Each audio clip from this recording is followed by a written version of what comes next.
Hello everyone, I hope you are doing well and welcome to my YouTube channel Learn with Shini.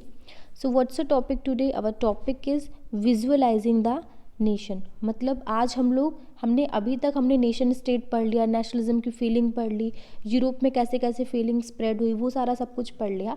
अब हम पढ़ेंगे कि ये जो हमने नेशन बना दिया आखिर आके इसको विजुअलाइज करेंगे. विजुअलाइज का मतलब क्या हो गया? विजुअलाइजिंग द नेशन, इसका मतलब क्या होगा?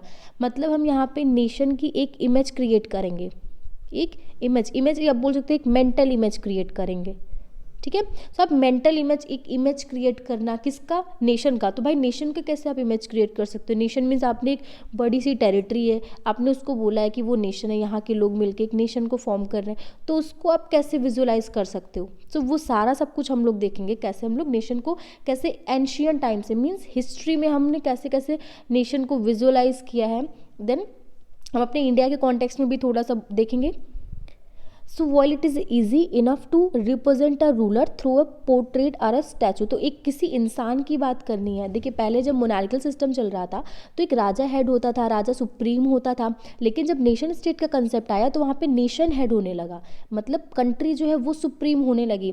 तो यहाँ पे अब पहले तो राजा महाराजा को हम स्टैचू से, एक पोर्ट्रेट से उनका पिक्चर वगैरह बनवा के उनको रिप्रेजेंट कर देते थे. But what is the case about nation state? अब यहाँ पे नेशन स्टेट में कैसे रिप्रेजेंट करेंगे आप करोगे नेशन को?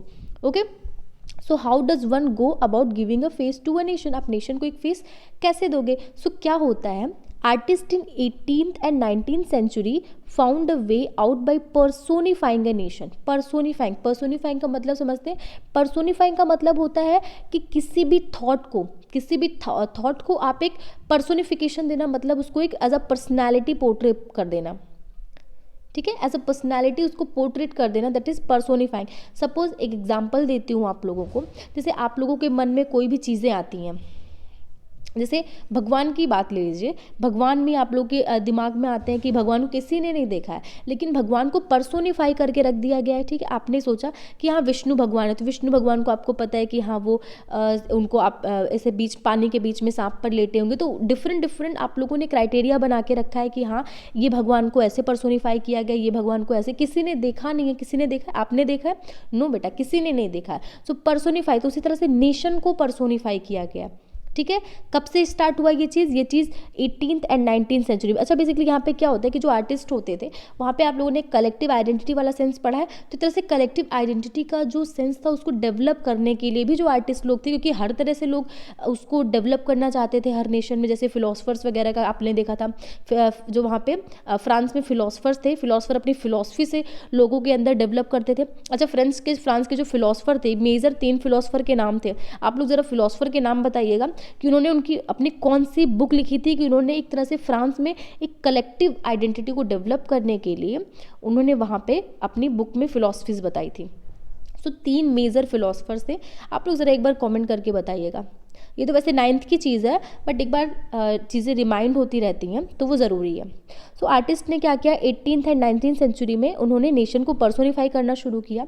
इन other words they represented a country as if it were a person. So basically यहाँ पे पर्सोनिफिकेशन का मतलब ही यही हो गया कि कंट्री को एज अ पर्सन वो रिप्रेजेंट कर रहे हैं, एज अ पर्सन रिप्रेजेंट कर रहे हैं. ठीक है. Nations were then portrayed as a female figure. So यहाँ पे नेशन को एज अ पर्सन रिप्रेजेंट करना शुरू किया गया. तो पर्सन में भी कौन सा? Female figure. ठीक है, फीमेल फिगर उन्होंने मेल ना बना के उन्होंने फीमेल फिगर को बनाया. फीमेल क्यों बनाया? अच्छा, फीमेल इसलिए बनाया बिकॉज जो फीमेल होती हैं, जो भी फीमेल होती हैं वो मेल के कंपैरिजन में ज़्यादा बहुत ही एक तरह आप बोल सकते हो सॉफ्ट हार्टेड होती हैं. तो अब बेसिकली इसलिए नेशन को बता रहे हैं कि नेशन ये जो हमारी है ये फीमेल फिगर है एंड ये बहुत ही सॉफ्ट हार्टेड है. ये सबको गले, किसी भी आप कास्ट के हो, किसी भी रिलीजन के हो, सबको गले से लगाती है हमारी नेशन. ठीक है, तो एक तरह से यहाँ पे फीमेल फिगर बहुत सॉफ्ट हार्टेड होती हैं, एक्सेप्टेबल होती हैं, इसलिए फीमेल फिगर को रिप्रेजेंट किया गया. The female form that was chosen to personify the nation did not stand for any particular women in real life. So यहाँ पे कोई पर्टिकुलर वुमेन की बात नहीं हो रही है कि यहाँ पे हमने अगर सपोज अभी हम लोग नेक्स्ट एग्जांपल्स पढ़ेंगे 2 कंट्री के कॉन्टेक्स्ट में. तो यहाँ पे सपोज हम लोग अपनी कंट्री की बात करते हैं, भारत माता है. अच्छा, किसी ने भारत माता को देखा है? देखा है कभी सामने से किसी ने देखा है, या फिर हिस्ट्री में ही बात करें, जो भी नेशनल मूवमेंट हुए हमारे, जो भी हमारे जो स्ट्रगल हुए, सारी चीज़ें रिवोल्यूशनरी थे, जो भी थे, किसी ने देखा था? बट स्टिल हम लोग आज के टाइम पे रिप्रेजेंट करना होता है तो अपनी भारत माता को रिप्रेजेंट करते हैं ना, करते हैं भारत माता को, किसी ने देखा है। तो बेसिकली हमने भी वही चीज़ किया, हमने भी पर्सोनीफाई कर दिया है हमारी जो कंट्री है, इंडिया है, हमने भी पर्सोनीफाई कर दिया है। कैसे पर्सोनीफाई कर दिया? हमने एक भारत माता की फ़ोटो बना दी कि हाँ, भारत माता की फ़ोटो कैसी होती है, भारत माता खड़ी होती है, हमारी फ्लैग के कलर का उन्होंने कपड़े पहने होते हैं, पीछे फ्लैग बना होता है, वो हाथ में भी उन्होंने फ्लैग लिया रहा होता है, ओके, मुकुट वगैरह लगे होते हैं। हमारी जो हमने बेसिकली हमें डिवोटीज जो हमारी हैं, जो हमारे देवी देवता हैं, देवी देवता, उनकी टाइप की पूरी पिक्चर होती है, बट थोड़े से चेंजेस होते हैं कि उन्होंने उनकी जो साड़ी उन्होंने वियर करी होती है, दैट इज़ और फ्लैग कलर, उनकी फ्लैग कलर की होती है, प्लस पीछे मैप होता है। सो थोड़ा बहुत डिफरेंस करके हमने उनको भगवान बना दिया, भारत माता बना दिया। सो हर कंट्री में होती है। सो the female form that was chosen to personify the nation did not stand for any particular women, कोई पर्टिकुलर ऐसा नहीं था कंट्री में कोई विमेन थी, उनको आज हमने जाके बना दिया कि ये हमारी भारत माता हो गई या फिर हमारे नेशन को रिप्रेजेंट करेंगी। rather it sought to give the abstract idea of the nation a concrete form। so abstract idea, देखिए एक वर्ड आया abstract idea। so इसका मतलब होता है कि यहाँ पे कोई विमेन ऐसा नहीं था कि पहले से कोई वुमन थी, हमने उनको लाके बना दिया। हमें बेसिकली क्या कर रहे हैं, जो हमारा नेशन है, हमारा नेशन है, तो नेशन का जो एक तरह से आप बोल सकते हो कि नेशन एक तरह से इंटेंजिबल है। इंटेंजिबल मतलब बेटा समझते हो, सपोज कोई भी चीज़ें होती हैं, कोई भी थॉट्स होते हैं, तो आप थॉट्स को टच कर सकते हो, आप बस थॉट्स को इमेजिन कर सकते हो, उसको आपके दिमाग में चल सकते हो, बट आप उसको टच नहीं कर सकते, तो आप बोलोगे इंटेंजिबल है। सो वैसे हमारा नेशन भी इंटेंजिबल है। नेशन को ऐसा कोई इंसान नहीं है या फिर कोई ऑब्जेक्ट नहीं है कि आपने उसको उठाया, उसको जाके रिप्रेजेंट, उसको उठा के जाके अपने रिप्रेजेंट कर दिया, ऐसा नहीं है। नेशन भी हमारी तरह से इंटेंजिबल है। तो यहाँ पे एब्स्ट्रैक्ट आइडिया हमको डेवलप करना है। एब्स्ट्रैक्ट आइडिया का मतलब हमको ऐसी चीज़ें लानी है ताकि जो इंटेंजिबल है, जो हमारा नेशन है, ये इंटेंजिबल है, ये जो थॉट्स में एग्जिस्ट करता है हमारी, क्योंकि ये थॉट्स में ही ना इंटेंजिबल है, तो थॉट्स में एग्जिस्ट करेगी कि हमारा एक नेशन है, हम एक थॉट्स में ही रख सकते हैं। तो उसको बेसिकली जाके एक कॉन्क्रीट फॉर्म देना, एक फिजिकल एग्जिस्टेंस देना। यहाँ पे एक फिजिकल आइडेंटिटी हम उसको दे रहे हैं ना, उसको एक मूर्ति के फॉर्म में ला रहे हैं, फोटो के फॉर्म में ला रहे हैं, उसको एक फिजिकल फिगर बना रहे हैं हम, ठीक है। तो यहाँ पे एब्स्ट्रैक्ट आइडिया का मतलब हो गया कि हम किसी भी इनटेंजिबल चीज़ को हम यहाँ पे उसको एक फिजिकल एग्जिस्टेंस दे रहे हैं, ठीक है। That is the female figure became an allegory of the nation. तो ये जो फीमेल फिगर्स बन के आई, जो भी उन्होंने 18-19 सेंचुरी में स्टार्ट करा, अभी हम पढ़ेंगे, तो उनको क्या बोला गया, these are the female allegory of the nation, female allegory of the nation. तो हर कंट्री के लिए जो एलिगरी होगी वो डिफरेंट होगी। So now see, you will recall that during the French Revolution, artists used the female allegory to portray ideas such as liberty, justice and the republic. So yeah, female allegory बनी हुई थी जो दिखा रही थी liberty, statue of liberty. तो वहाँ पे लिबर्टी को दिखाने के लिए, जस्टिस को दिखाने के लिए, रिपब्लिक को दिखाने के लिए वहाँ पे जो आप लोगों ने देखा था फ्रेडरिक सोरियो की पेंटिंग, आपने फर्स्ट सेकेंड क्लास में पढ़ी होगी।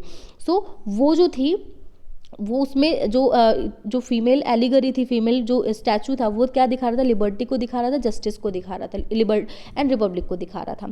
सो these ideals were represented through specific object or symbols. So यहाँ पे जो आइडियल्स थे, कुछ तरह के सिम्बल्स थे, कुछ तरह के ऑब्जेक्ट्स दिखाए जा रहे थे। अच्छा, जैसे यहाँ पे देखिए मोनार्कल सिस्टम को कैसे दिखाया जा रहा था, मोनार्कल सिस्टम को दिखाया जा रहा था, वो जो वहाँ के क्राउन वगैरह थे वो ज़मीन पे पड़े हुए थे, जो फ्रेडरिक सोरियो की पेंटिंग थी, याद करिएगा उसको।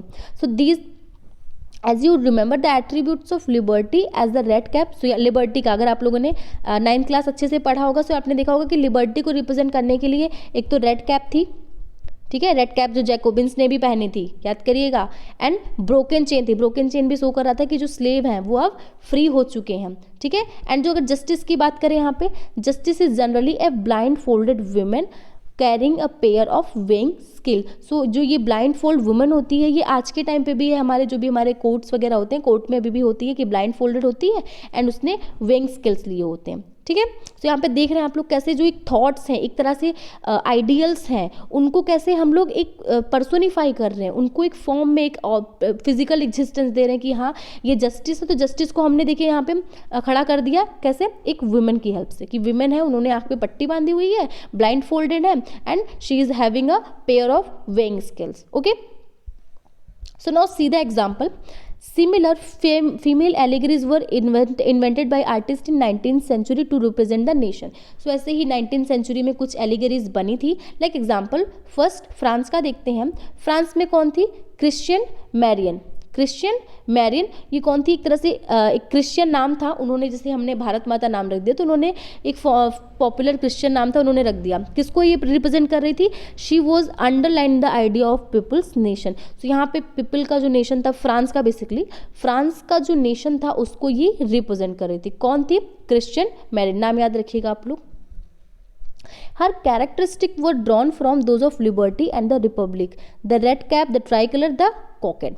सो उनका जो, जिस तरह से उनको रिप्रेजेंट करा गया था, ठीक है, जिस तरह से उनको रिप्रेजेंटेशन था, वो ये शो कर रहा था कि जो फ्रांस है दैट इज यहाँ पे लिबर्टी है, यहाँ पे रिपब्लिक है. तो यहाँ पे कैसे उनको रेड कैप पहना दिया गया, ट्राई कलर एंड कॉकेट. तो ये सारी चीज़ें से उनको उनकी जो एक तरह से आप बोल सकते हो कि उनका कॉस्ट्यूम जो था, उनकी ड्रेस जो थी, वो पूरा ये शो कर रही थी कि वहाँ पे लिबर्टी है एंड वो रिपब्लिक कंट्री है. ठीक है सर. जैसे यहाँ पे देखिए, statue of Marianne were erected in public squares to remind the public of the national symbol of unity.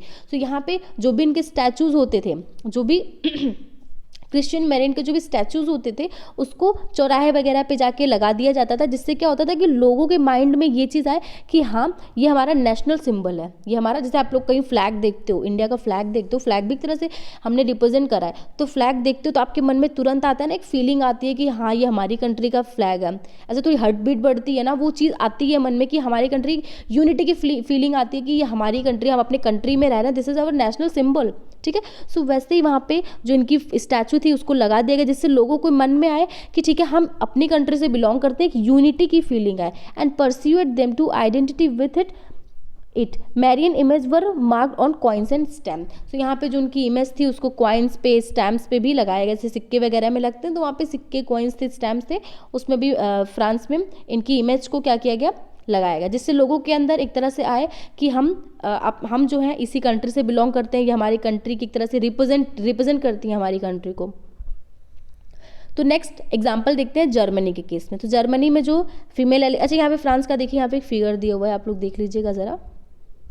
C so poster stamps of 1850 with the figure of Marianne representing the coin of. तो यहाँ पे देखिए ये coin बनी हुई है France की, यहाँ पे उनकी फिगर बनी है.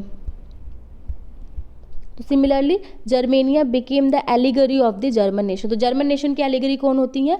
जर्मेनिया. ओके. तो ये तो बहुत इजी नाम है, याद हो जाएगा आप लोगों को. So in visual representation Germania wear a crown of oak leave as the German oak stand for heroism. So as you can see here, इन्होंने ओक का क्राउन पहना हुआ है, you can see. So oak का crown क्यों पहनाया गया इनको? ओक का क्राउन पहनाया गया बिकॉज वहाँ पे जो जर्मन ओक होती थी दैट शोज द हीरोइज्म. तो यहाँ पे ये जो इन्होंने अपनी एलिगरी को वो ओक लीव पहना दिया, दैट शोज द हीरोइज्म, इनकी हीरोइज्म को शो करता है. ठीक है. प्लस उसके अलावा देख सकते हैं इन्होंने फ्लैग लिया हुआ है, इन्होंने कुछ वहाँ की जो कॉस्ट्यूम वगैरह होती है वहाँ की उसके अकॉर्डिंग ड्रेस पहनी हुई है, एक हाथ में स्वॉर्ड लिया हुआ है इन्होंने. सो उन्होंने अपने अकॉर्डिंग वहाँ पे अपनी एलिगरी को बनाया जो उनके सोसाइटी के अकॉर्डिंग फिट बैठता है, जो उन्होंने रिवोल्यूशन किया उसके अकॉर्डिंग फिट बैठता है. ओके. सो देख लीजिएगा आप लोग. No next,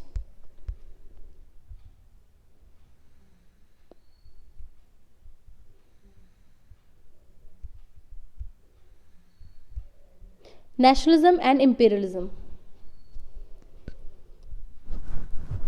so nationalism and तो नेशनलिज्म तो पढ़ लिया ना. नेक्स्ट, नेशनलिज्म तो आप लोग ठीक ठाक समझ ही गए होंगे ना. इम्पीरियलिज्म क्या कंसेप्ट क्या है? इम्पीरियलिज्म आप लोग हमेशा ब्रिटेन के कॉन्टेक्स्ट में पढ़ते होंगे, हम क्योंकि हमारी कंट्री से उनका था, तो ब्रिटेन के कॉन्टेक्स्ट में पढ़ते होंगे इम्पीरियलिज्म. तो इम्पीरियलिज्म क्या है एंड नेशनलिज्म क्या है, दोनों में डिफरेंस क्या है वो समझेंगे हम लोग ज़रा.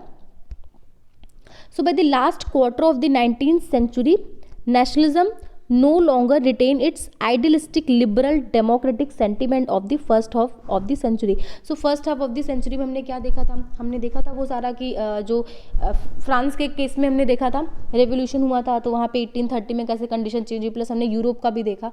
सो वो सारी चीज़ें देखी. क्या हम देख रहे थे कि नेशनलिस्ट सेंटीमेंट चल रहा था, नेशनलिस्ट जो सेंटीमेंट था लोगों के अंदर चल रहा था. बट अब क्या होता है, bye the last quarter of the 19th century, 19th century के जो लास्ट क्वार्टर मीन्स अराउंड 1875 के बाद का जो पीरियड होता है, वहाँ से क्या होता है, अब जो ये पोजीशन थी, जो लोगों के अंदर ये लिबरल डेमोक्रेटिक सेंटीमेंट था, वो धीरे धीरे अब खत्म होने लगता है. ठीक है. But became a narrow creed with limited end. So क्या होता है वो समझते हैं। During this period nationalist group became increasingly intolerant of each other. ठीक है, सो यहाँ पे नैरो क्रीड का मतलब क्या है कि जो उनके आइडियल्स होते हैं, थॉट्स होते हैं, बहुत ही नैरो होते चले जाते हैं। मतलब एक जो डेमोक्रेसी का सेंटीमेंट था, डेमोक्रेसी का जो उनके यहाँ पे बिलीफ जो था डेमोक्रेसी को लेके, जितना ब्रॉड हुआ करता था कि हम ये चीज़ देंगे वो चीज़ देंगे, तो वो यहाँ पे अपनी अपनी नीड्स के अकॉर्डिंग वो लोग उसको नैरो करते चले जा रहे थे। ठीक है, चीज़ों को बहुत ही लिमिटेड वे में करते चले जा रहे थे। ओके, सो ड्यूरिंग यहाँ पे क्या होता है, जो नेशनलिस्ट ग्रुप बने थे, जो कंट्रीज वगैरह नेशनलिज्म का झंडा लेके वो नेशन स्टेट बनी थी, अब क्या होता है वो एक दूसरे को ही टॉलरेट नहीं कर पा रहे थे। दे वर इनटॉलरेट ऑफ ईच अदर। वो एक दूसरे को टॉलरेट नहीं कर पा रहे थे, एक दूसरे की पावर्स को टॉलरेट नहीं कर, आपस में ही लड़ रहे थे। ठीक है, and they were ready to go to war. वो लड़ने के लिए, वॉर के लिए भी रेडी थे। Okay, so the major European powers in turn manipulated the nationalist aspiration of the subject people in Europe to further their और imperialist aim. सो क्या करती हैं जो यूरोपियन पावर्स होती हैं, जो मेजर यूरोपियन कंट्री थी, तो यहाँ पे कुछ ही कंट्री का हमने एग्जांपल देखा, लाइक जर्मनी, फ्रांस, ब्रिटेन, इन सब का ही पढ़ा हमने, इटली वगैरह का। बट जो और भी कंट्रीज होती हैं, और भी यूरोप की कंट्रीज होती हैं, तो यहाँ पे उन्होंने क्या करा कि अपनी मेजर पावर्स तो ये बन चुकी थी, अब अपनी फायदे के लिए ये लोग जो अदर कंट्रीज थी उनके नेशनल सेंटीमेंट के साथ खेल रही थी, अपने फायदे के लिए। बस अपनी जो भी उनको फायदा जिस तरह से होगा, जिस वे में फायदा होगा, उसी तरह से लोगों को मैन्युपुलेट कर रही थी। ठीक है, कौन ये मेजर यूरोपियन पावर कौन हो सकती हैं? ब्रिटेन, फ्रांस, जर्मनी, इटली, ये सारी कंट्रीज जो थी अपने अकॉर्डिंग लोगों को मैन्युपुलेट कर रही थी। सो नो एक एग्जाम्पल दिया हुआ है, the most serious source of nationalist tension in Europe after 1871 was the area called the Balkan. So Balkan was the area, Europe में है। ओके, यूरोप में है बाल्कन, अराउंड जो हमारा यूरोप का कौन सा रीजन, साउथ ईस्ट रीजन जो है, साउथ ईस्ट रीजन जो है उसको हम लोग बोलेंगे बाल्कन। तो यहाँ पे कुछ कंट्रीज थी, ग्रुप ऑफ कंट्री हैं फिलहाल, अभी एग्जिस्ट करती हैं। इन सारी कंट्रीज को हम लोग बेटा टोटल मिला के बोलते हैं बाल्कन कंट्रीज। ठीक है, कौन कौन सी कंट्री हैं? Comprising modern day Romania, Bulgaria, Albania, Greece, Macedonia, Croatia, Bosnia Herzegovina, Slovenia, Serbia, Montenegro. ठीक है, ये सारी कंट्रीज जो है मिला के क्या बनाती हैं? Balkan countries. ठीक है, सो उस टाइम पे क्या था, वहाँ पे ओटोमन अम्पायर का रेंज चलता था। Ottoman empire, as you know, Ottoman empire एक मुस्लिम जो रूलर्स होते थे वो रूल करते थे, बट था तो ये यूरोप का पार्ट, बट यहाँ पे मुस्लिम रूलर्स रूल करते थे। तो क्या हुआ, अ लार्ज पार्ट, सॉरी एक लाइन मिस हो गई, that they were broadly known as Slavs. तो यहाँ के जो बाल्कन कंट्रीज के पीपल होते थे, इनको बेटा ब्रॉडली मिला के ओवरऑल इनको क्या बोलते थे कि ये they are Slavs. Okay, a large part of the Balkan was under the control of the Ottoman empire, as I told you कि ओटोमन एम्पायर के अंडर में था। The spirit of the idea of romantic nationalism in Balkan together with the disintegration of the Ottoman empire made this region very explosive. So क्या होता है, as you know कि Europe में बहुत सारा आप लोगों ने देखा कि रेवोल्यूशन होता है, रोमांटिक इमेजिनेशन जैसी फीलिंग आती है, रोमांटिसिज्म की फीलिंग आती है, तो यहाँ पे भी वो चीज़ें स्प्रेड होके तो आएंगी ना। सो स्प्रेड होके आई यहाँ पे, तो यहाँ के लोगों के अंदर भी नेशनलिज्म की फीलिंग जाएगी, जिसकी वजह से क्या होता है, यहाँ पे ओटोमन एम्पायर से धीरे धीरे अब ये क्या होने लगते हैं, डिसइंटीग्रेट होने लगते हैं, क्योंकि बहुत सारी कंट्रीज थे ना, सब अपने अपने अकॉर्डिंग डिसइंटीग्रेट होने लगते हैं। यहाँ पे कंडीशन एक्सप्लोजिव होने लगती है।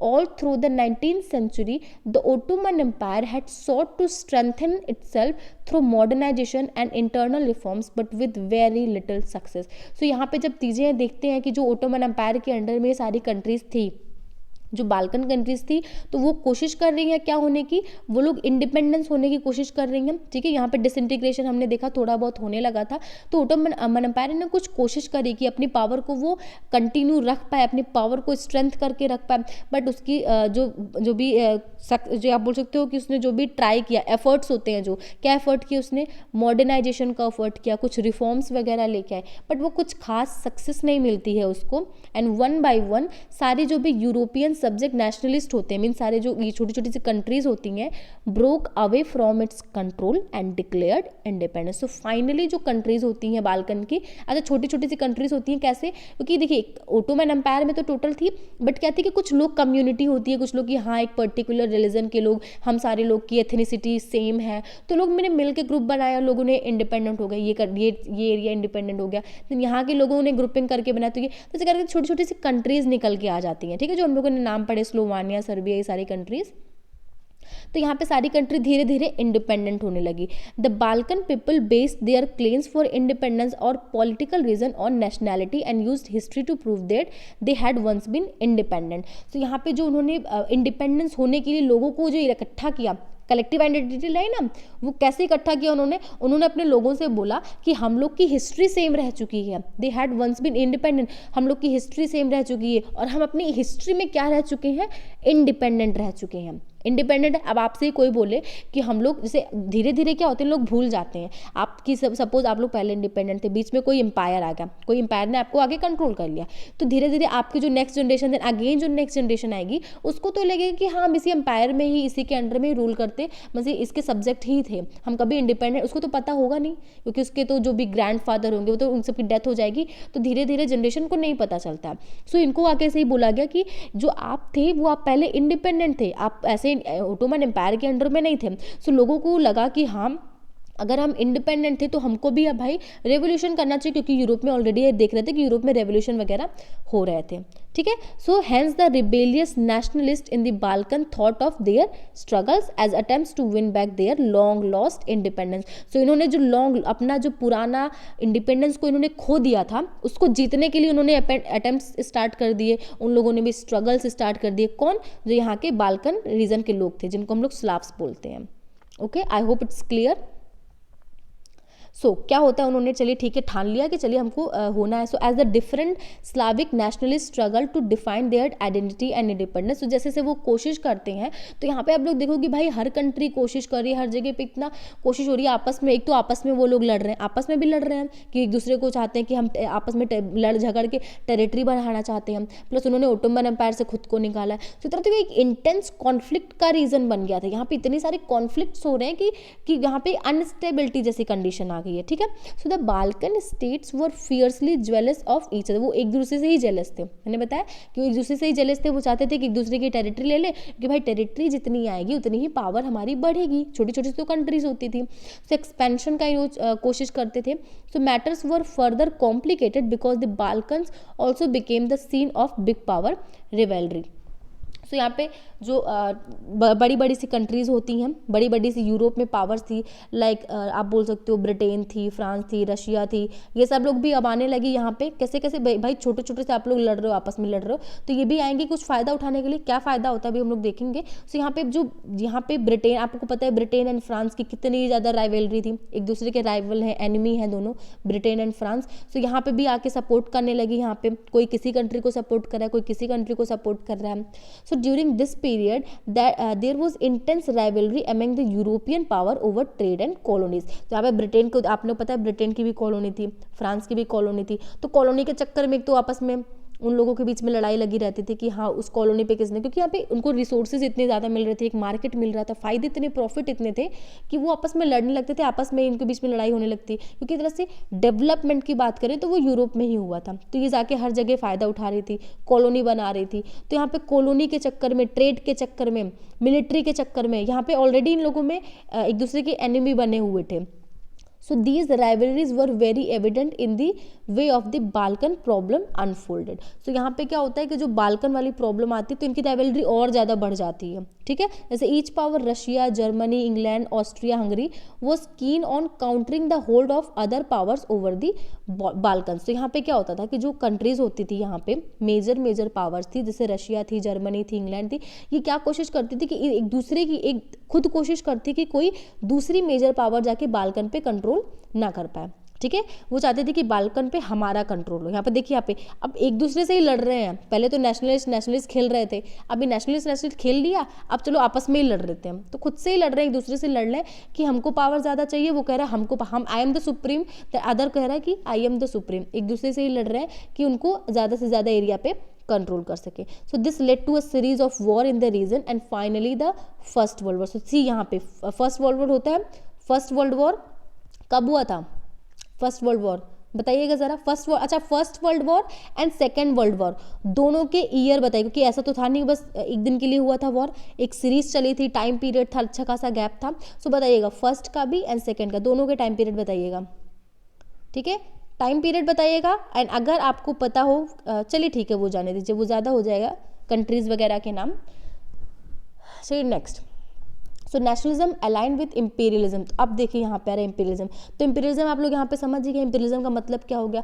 अब तक नेशनलिस्ट खेल रहे थे कि ठीक है हमको आज़ादी चाहिए, हमको आज़ादी चाहिए, हमको अपना सिस्टम चाहिए, हमको अपना सिस्टम चाहिए, हमको नेशन स्टेट बनाना है, हमको नेशन स्टेट बनाना है। अब क्या आ गई इंपीरियलिज्म। अब बोल रहे भाई हम अच्छे हैं, हमसे बेहतर तुम नहीं हो, ये बोल रहा है तुम नहीं बेहतर हो, तो आपस में लड़ रहे हैं। आई एम द सुप्रीम वाली चीज़ आ गई कि मैं सबसे ज़्यादा सुप्रीम हूँ, आई am the best, I am the best. वो आज की ये तो प्रिंसिपल आज भी लागू होता है हम लोगों पे कि आई एम द बेस्ट वाली फीलिंग नहीं आनी चाहिए कि हाँ ठीक है अदर दूसरा जो बंदा है वो भी अपनी जगह पे ठीक हो सकता है, आप बेस्ट हो दैट इज़ ओके, बट दूसरा भी सही हो सकता है। आई एम द बेस्ट लेके चलो, बट ये लेके मत चलो कि भाई दूसरा तुम बेस्ट नहीं हो सकते हो। I am the best but you are not the best, ये चीज़ लेके मत चलो। तो ये चीज़ वहाँ पे आ गई थी यूरोप में। That led to the disaster in 1914। देखिए 1914 कुछ तो आइडिया लगा होगा आप लोगों को। So but meanwhile many countries in the world which had been colonised by the European powers in the 19th century began to oppose imperial domination. तो यहाँ पे देखिए आप अपनी कंट्री को सोच सकते हैं। 19th century हमारी कंट्री भी तो थी, हमारे यहाँ पे रिवोल्ट हुए थे, याद करिए फर्स्ट रिवोल्ट कब हुआ था, फर्स्ट रिवोल्ट याद करिए सब कुछ। हमारे यहाँ पे भी 19th century में रिवोल्ट होने शुरू हो गए थे। तो हमारे हर जगह जो भी कॉलोनीज उनकी बनी थी तो वहाँ पे रिवोल्ट जो हो रहे थे वो कौन सा सेंटीमेंट था, वो नेशनलिस्ट का सेंटीमेंट था।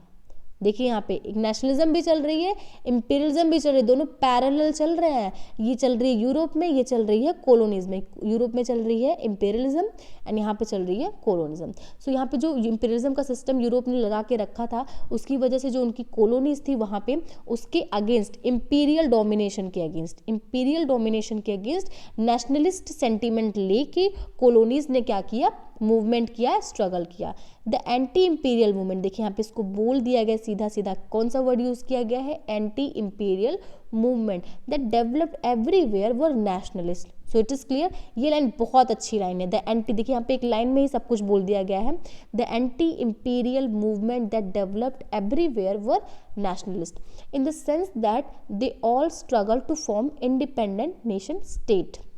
सो यहाँ पे वो लोग अपना नेशन स्टेट फॉर्म करना चाहते थे and were inspired by a sense of collective national identity. So यहाँ पे भी वो लोग नेशनल आइडेंटिटी को लाना चाहते हैं, नेशनल यूनिटी को लाना चाहते हैं, forge in confrontation with imperialism. तो यहाँ पे इनको क्या करना पड़ा, देखिए यूरोप के केस में क्या था, उनको मोनार्किकल सिस्टम से लड़ना पड़ा। यहाँ पे क्या है, इनको इंपीरियलिज्म जो इंपीरियलिस्ट पावर्स हैं उनसे लड़ना पड़ रहा है और क्या बनाना है, अपना एक इंडिपेंडेंट नेशन स्टेट्स बनाना है।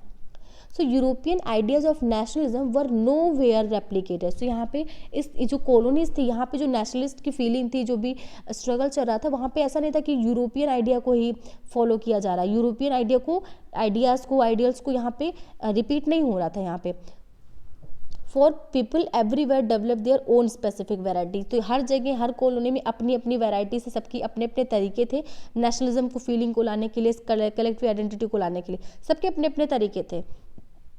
But the idea that society should be organized into nation state came to be accepted as natural and universal. So यहाँ पे एक चीज़ होती है कि यहाँ पे जो आइडिया एक था नेशन स्टेट बनाने का, वो इस चीज़ को यहाँ पे एक चीज़ कॉमन थी कि यहाँ पे नेशन स्टेट वाले आइडिया को बोला गया कि दिस इज़ नेचुरल। जैसे किसने बोला था, गिसिप्पी मैज़ी ने बोला था। उन्होंने क्या बोला था कि यहाँ पे जो भी रिवोल्यूशनरी थे उन्होंने बोला था कि सारे लोग क्या है, एक तरह से नेशन जो हमारे जो गॉड हैं, god has intended to made it as as an unit of mankind, as a natural unit of mankind. उन्होंने बोला था कि जो नेशन है वो एक यूनिट है, उसको आप तोड़ो मत, जैसे इटली को तोड़ा जा रहा था, आपस में बांट लिया जा रहा था। सो वही यहाँ पे उन्होंने बोला यहाँ पे कि जो आइडिया है किसी भी नेशन स्टेट को फॉर्म करने का, दैट इज़ नेचुरल, ये नेचुरल है, भगवान ने ही नेचुरली करके रखा है, आप उसको तोड़ो मोड़ो मत, ठीक है। So this is all about your first chapter. Finally we have completed our first chapter. तो आप लोग बेटा इसको रिवाइज करिएगा। अच्छा, इसके क्वेश्चंस जो हो सकते हैं, इससे जो भी क्वेश्चंस बन सकते हैं, राइज हो सकते हैं, उसको हम लोग बाद में कभी जब आपका पेपर आने वाला होगा हम लोग डिस्कस करेंगे इससे क्वेश्चन। एक वीडियो में पूरा हम लोग डिस्कस करेंगे क्या क्या क्वेश्चन हो सकते हैं। तब तक आप लोग इसको पढ़िए एंड रिवाइज करिए, ओके। और ना आज का क्वेश्चन है कि जो भी एलिगरीज बनी हुई थी, फ्रांस की एलिगरी एंड जर्मन की एलिगरी, फ्रांस एंड जर्मन दोनों की एलिगरी जो मैंने पढ़ाया अभी हमने आज की क्लास में डिस्कस करा है, दोनों की एलिगरी का नाम नीचे कमेंट बॉक्स में मेंशन करिएगा, okay. So I hope every topic is clear from our first chapter. अगर वीडियो अगर पसंद आया है देन मेक श्योर लाइक करने का, लाइक ज़रूर करिएगा एंड चैनल को सब्सक्राइब करिएगा, प्लस मोर एंड मोर जितना हो सके उतना शेयर करिए आप लोग। Okay, so thank you everyone.